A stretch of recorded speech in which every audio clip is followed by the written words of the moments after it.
بسم اللہ الرحمن الرحیم مولاي صل وسلم دائما ابدا على حبیبک خیر الخلق کلہم۔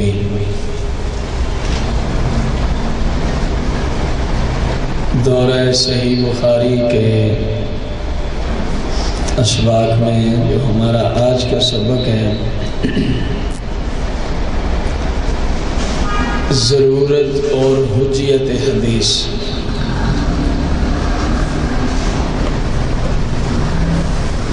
حدیث کی حجت اور حدیث کی ضرورت۔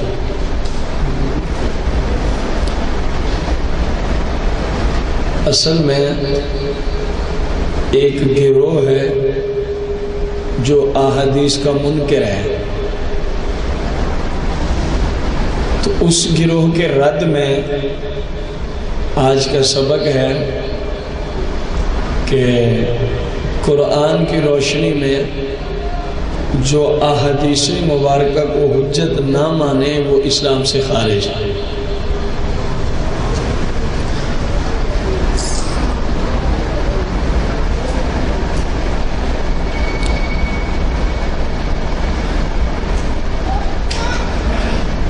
مسلمانوں کے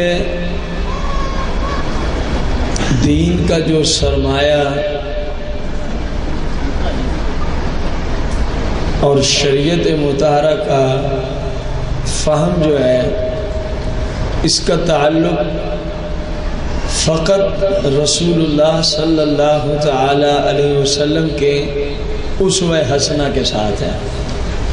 پوری شریعت اس بات میں بند ہے کہ آپ صلی اللہ علیہ وسلم کی اتباع کریں گے تو شریعت پہ عمل ہو سکے گا، اگر نہیں کریں گے تو شریعت پہ عمل ناممکن ہے۔ مثال کے طور پر ہم اگر ضرورت حدیث پر ہی کلام کر لیں کہ حدیث کی ضرورت کیوں پیش آئی، حدیث کی ضرورت اگر یہ نہ ہو تو پھر کیا ہوگا۔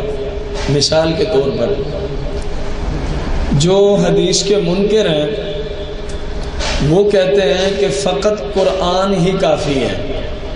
پہلے ان کا موقف سن لیں۔ منکرین حدیث کیا کہتے ہیں کہ انسان کے بعمل ہونے کے لیے فقط، جبکہ مسلمانوں کا دعویٰ ہے کہ جب تک رسول اللہ صلی اللہ علیہ وسلم کی سیرت، آپ کی احادیث کو نہیں لیا جائے گا، کسی بھی صورت قرآن پر عمل نہیں ہو سکتا، کسی بھی صورت قرآن پر عمل نہیں ہو سکتا۔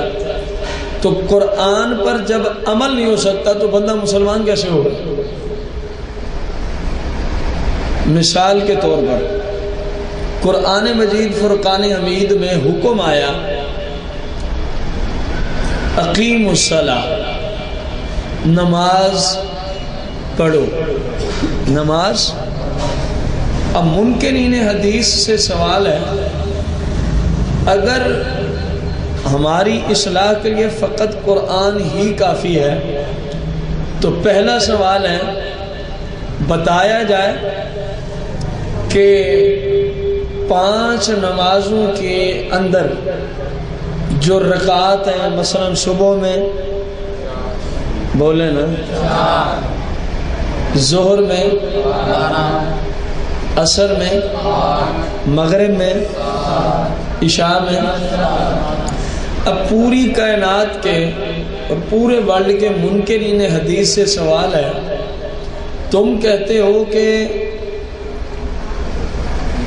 شریعت پہ عمل کرنے کے لیے حدیث کی کوئی ضرورت نہیں ہے، حدیث ہمارے لیے حجت نہیں ہے، بس قرآن ہی کافی ہے۔ اللہ کریم نے جس قرآن کو نازل فرمایا ہے، اس وقت جو 30 پاروں پہ مشتمل 114 سورتوں پر مشتمل قرآن ہے، ان منکرین حدیث سے سوال ہے کہ اگر حدیث کی ضرورت نہیں ہے تو اقیم الصلاۃ پہ عمل کر کے دکھاؤ، اس حیثیت سے کہ قرآن سے دکھاؤ صبح کی نماز کی کتنی رکعات ہیں،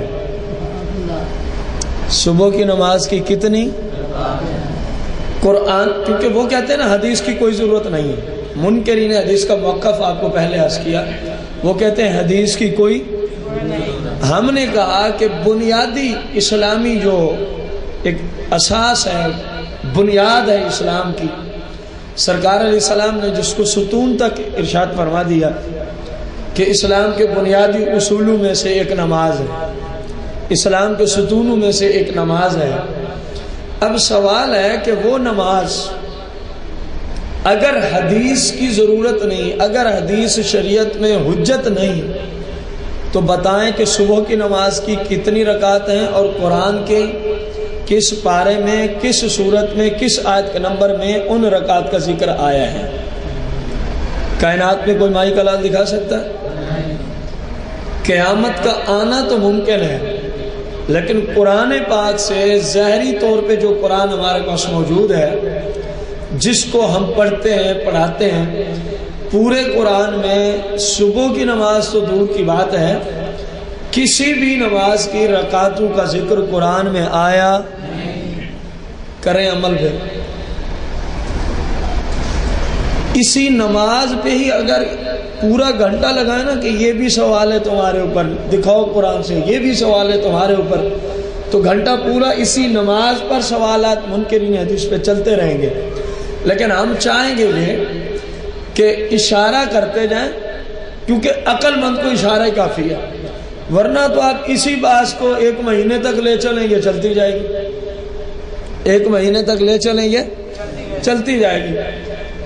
اب منکرین حدیث سے نماز کے متعلق ہی دوسرا سوال کر لیا جائے کہ بتایا جائے کون سی غلطی ہو تو نماز ٹوٹ جاتی ہے، کون سی غلطی ہو تو سرے سے نماز شروع نہیں ہوتی، کون سی غلطی ہے کہ نماز میں سجدہ صاحب یا نماز واجب الاعادہ، یا بندہ فقط گناہگار ہوگا، نہ نماز ٹوٹے گی، نہ واجب الاعادہ ہوگی، اور نہ ہی اس نماز میں سجدہ صاحب ہوگا۔ بتائے گا کوئی منکر حدیث کہ اس چیز کا ذکر پورے قرآن میں کہاں آیا؟ کہیں بھی نہیں ملتا، پورے قرآن میں اس کا ذکر کہیں بھی۔ تو اب منکر حدیث کس طرح اقیم الصلاۃ والیات پہ عمل کرے گا؟ ذرا آئے میدان میں جو کہتے ہیں حدیث کی ضرورت ہی نہیں ہے، حدیث اسلام میں حجت ہی نہیں ہے، آئے صرف نماز پہ ہی عمل کر کے دکھا دیں، باقی احکامات تو الگ پڑھیں۔ اسی طرح روزہ ہے، دکھائیں ہمیں کون کون سے کام کیے جائیں روزے میں تو روزہ ٹوٹ جائے گا، کون کون سے کام کیے جائیں روزے میں تو روزے کی روشنی چلی جائے گی، یعنی مکروہ ہو جائے گا۔ پورے قرآن میں دکھائیں کہاں موجود ہے؟ حج کا ذکر آیا، بتائیں تو صحیح کس دن اور کہاں حج کرنا ہے، کم از کم یہی بتا دیں قرآن سے۔ جو حج کا اہم رکن ہے وقوف عرفہ، یعنی 9 ذوالحجہ کو عرفات کے میدان میں ٹھہرنا، پورے قرآن میں اس کا کہیں ذکر نہیں ہے، پورے قرآن میں اس کا کہیں ذکر۔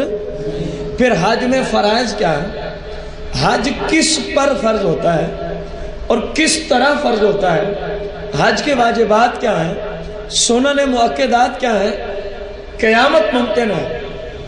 لیکن کسی بھی منکر حدیث سے یہ سوال قرآن سے لے آئے ناممکن بات ہے۔ بات سمجھ آ رہی ہے آپ کو کہ نہیں آ رہی؟ قرآن نے کہا وَآتُوا الزَّکَاۃَ، کیا دو؟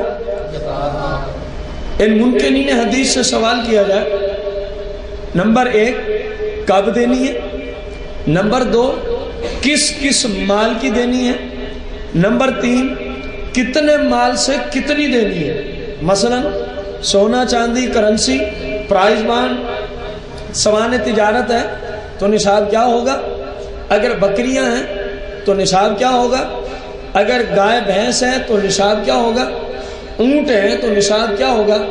کائنات کا کوئی منکر حدیث آئے میدان میں ہمیں یہ ساری باتیں زکوٰۃ کے متعلقہ قرآن سے نکال کے دکھا دے، اگر وہ اپنے اس قول میں سچا ہے کہ شریعت پہ عمل کرنے میں ہمیں قرآن ہی کافی ہے، حدیث کی کوئی ضرورت، کائنات میں کوئی منکر ایسا نہیں نظر آئے گا جو اس بات پہ پورا اترے، یعنی ہمارے سوالوں کا جواب دے سکے، سادہ لفظ ہمارے سوالوں کا جواب دے سکے۔ قرآن مجید فرقان حمید میں آیا فانکحوا ما طاب لکم من النساء مثنی وثلاث ورباع، نکاح کرو۔ کوئی منکر حدیث آئے ہمیں بتائے کہ نکاح میں ایجاب و قبول کے کلمات قرآن میں کہاں موجود ہیں، نکاح کے شرائط کہاں موجود ہیں قرآن میں۔ تو اس طرح جتنی بھی شریعت ہے اس کا اجمالی ذکر تو قرآن میں مل سکتا ہے کہ زکوٰۃ دو، نماز پڑھو، حج کرو، روزہ رکھو، نکاح کرو، لیکن کس طرح کرنا ہے یہ قرآن نے بیان نہیں کیا، یہ قرآن نے بیان نہیں کیا، بلکہ ان ساری باتوں کا ذکر رسول اللہ کی احادیث سے ہمیں ملتا ہے۔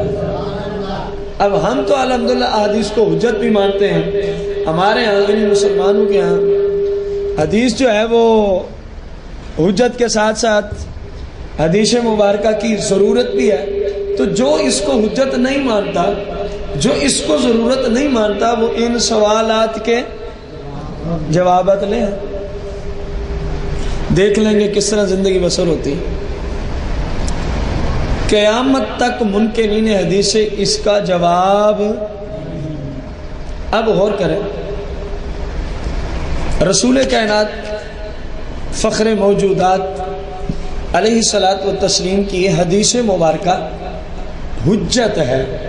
چلو تم قرآن کو مانتے ہو نا، قرآن ہی کی مان لو، اے منکرین حدیث قرآن ہی کی مان لو۔ سورت آل عمران، سورت کون سی ہے؟ آل عمران، آیت نمبر 32، آیت نمبر 32۔ اپنے آپ کو اہل قرآن کہنے والوں، جو آیات ہم کچھ تو پڑھیں گے، کچھ کے ہم فقط حوالے عرض کر دیں گے، کیونکہ ساری آیات کو ہم پڑھ کے سنائیں اتنا وقت نہیں۔ تو منکرین حدیث سے اس آیت کو پڑھتے ہی سوال ہے کہ تم کہتے ہو ہم اہل قرآن ہیں، ہمیں حدیث پہ عمل کرنے کی کوئی ضرورت ہے؟ دیکھو پھر اہل قرآن ہو تو قرآن کہہ رہا ہے اطیعوا اللہ و اطیعوا الرسول، اللہ کا حکم مانو اور اللہ کے رسول کا۔ قرآن پہ تم نے عمل کیا، اللہ کا حکم مانا، ارے بے ایمانو بتاؤ تو صحیح، وَأَطِيعُوا الرَّسُولَ کو تم نے کب مانا؟ رسول کی اتباع تم نے کب کی؟ رسول کائنات صلی اللہ علیہ وسلم کی فرما برداری تم نے، کہیں جی ہم نے کی، تو کہیں جب کریں گے تو حدیث پہ ہی عمل کرنا پڑے گا، اور وہ تو آپ پہلے کہہ رہے ہیں کہ حدیث ہمارے لیے حجت ہے، حدیث کی اسلام میں کوئی وقت ہے۔ قرآن پہ عمل نہیں ہو سکتا جب تک حدیث کو حجت نہ مانا جائے، قرآن پہ عمل نہیں ہو سکتا جب تک رسول اللہ صلی اللہ علیہ وسلم کی حدیث کی ضرورت پر زور نہ دیا جائے۔ پھر آئیں کائنات کے منکرین حدیث، اطیعوا اللہ و اطیعوا الرسول، کریں اس آیت پہ عمل احادیث کو چھوڑ کے، ہے ممکن؟ اللہ کا حکم قرآن سے تم نے مان لیا، کہو جی ہم نے اللہ کی فرما برداری کر لی، اور ابھی ایک آیت آ رہی ہے کہ اللہ فرما رہا ہے میری فرما برداری ہوتی تب بھیجا مصطفیٰ کریم کی کوئی کرے گا، اس سے پہلے میری فرما برداری نہیں ہوتی، اس سے پہلے میری فرما برداری ہو ہی نہیں سکتی، ناممکن ہے۔ اطیع اللہ پہ عمل کرنے والوں، اطیع الرسول تمہارے ہاں قرآن نہیں ہے؟ نہیں ہے تو اس کو نکالو معاذ اللہ، اور یہ تمہاری جرت نہیں تو کم از کم اپنے اس غلط عقیدے سے توبہ کرو اور اہل قرآن کہتے ہو تو پھر قرآن پہ عمل تو کرو نا کم از کم. وہی اہل حدیث والا کام کیا تم نے. وہ کہتے ہیں ہم اہل حدیث ہیں لیکن مجال ہے کہ کسی حدیث پہ عمل کریں. کہنے کو بڑا آسان ہے جملہ, لیکن احادیث پہ عمل کرنا بہت مشکل کام. جب احادیث پہ کوئی عمل کر لے وہ تو داتا علی حجویری بن جاتا ہے, وہ تو خواجہ غریب نواز بن جاتا ہے.